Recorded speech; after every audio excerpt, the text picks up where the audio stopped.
Mapagpalang araw ulit po sa ating lahat. Yan, sorry, sa nagtanong itong Nuwana at saka Nuwano. Sorry mayroon na po nagmamayari, kinuha po ito sa labas ng bansa. Kaya yan, sa nagtanong ay wala na po yan, pero pwede nyo pa rin yan screenshot, ipasa nyo sa akin sa interesado po, ganyan na disenyo. Yan. Pero maraming salamat talaga, no?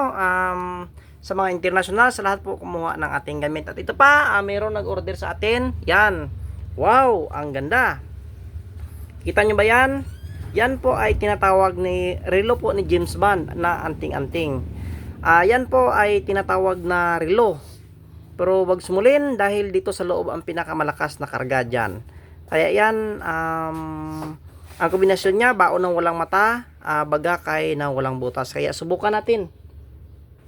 Subukan ko pong isuot kung gaano po kaganda ang relo na anting-anting. Kung tingnan nyo po, akala niya po parang ano lang, isang relo lang na ginawa, pero hindi niya alam, isa na palang anting-anting na pangkalahatan. Kaya pitcha matigas.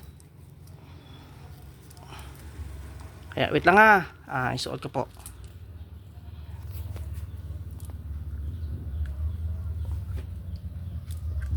Yan, pit na pit kasi ito.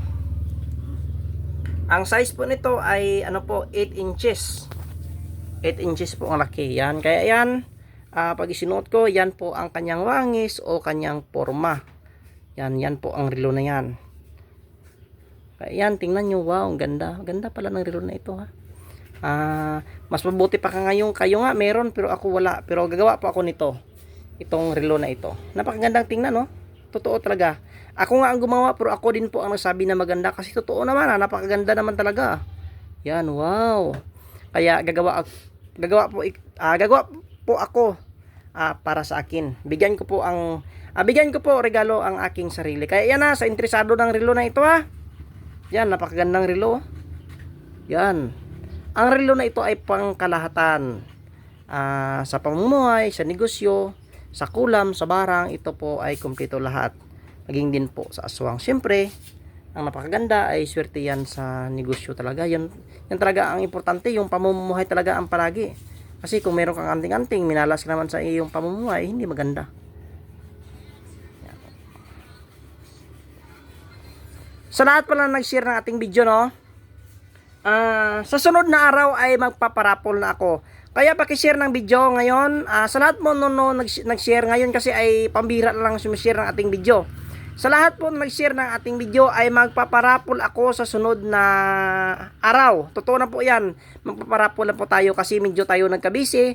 Kaya yan ay magpaparapol na tayo. Kaya sa nagtanong, Kabiboy, ano ba ang laman ng iyong gamit? Yan po ang laman ni Kabiboy ng mga gamit Yan po, hindi po yan natapos. Pero marami na ako doon ginawa. Tinago ko na sa loob. Yan po ang forma ng ating mga gamit. Yan. Kaya silipin nyo na. Baka silipin pa ng iba. Kaya yan, sa interesado ulit ng relo na anting-anting,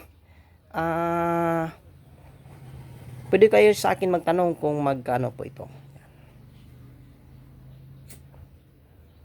Ulit, hindi po ako nasasawa na sabihin na respeto po talaga sa kapwa nating mga antingeros, mapagpalang araw ulit po sa ating lahat.